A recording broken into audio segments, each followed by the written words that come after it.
छत्रपती शिवाजी महाराज हिंदवी स्वराज्याचे संस्थापक.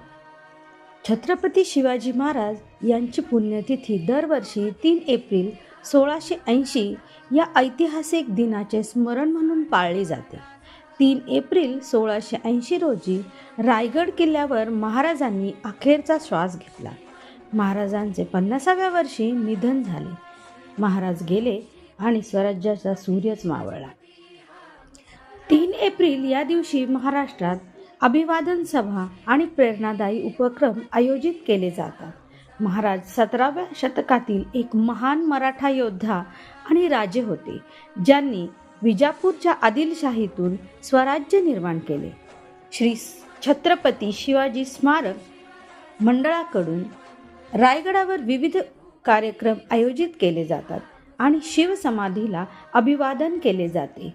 महाराजांच्या पुण्यतिथीनिमित्त त्यांचे विचार आणि कार्य, उदाहरणार्थ रयतेचे स्वराज्य, धाडसी वृत्ती आजही समाजाला प्रेरणा देतात. छत्रपती शिवाजी महाराजांच्या आयुष्यातील सर्वात रंजक प्रसंगांपैकी एक म्हणजे प्रतापगडावरील अफजलखानाचा वध.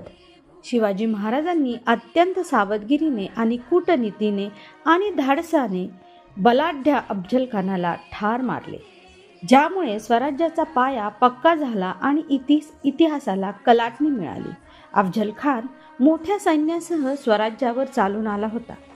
त्याने छत्रपती शिवाजी महाराजांना जिवंत किंवा मृत पकडण्याची प्रतिज्ञाच केली होती. शिवाजी महाराजांनी खानाला प्रतापगडाच्या पायथ्याशी भेटायला बोलवले. शिवाजी महाराजांनी धोका ओळखून कापडांच्या आत चिलखत आणि हातात वाघनखे लपवून ठेवली होती. भेटीदरम्यान खानाने शिवाजी महाराजांना आलिंगन देण्याच्या बहाण्याने दाबलं आणि बिचव्यांचा वार केला. चिलखतामुळे महाराजांचे प्राण वाचले. त्यांनी क्षणाचाही विलंब न करता वाघनखांचा वापर करून खानाचा कोथळाच बाहेर काढला. ही कथा शिवाजी महाराजांची दूरदृष्टी, शौर्य आणि युद्धनीतीचे उत्तम उदाहरण आहे. शिवराय हे स्वतःच्या कुटुंबाला विसरून जनतेवर मायेने हात फिरवणारे राजे.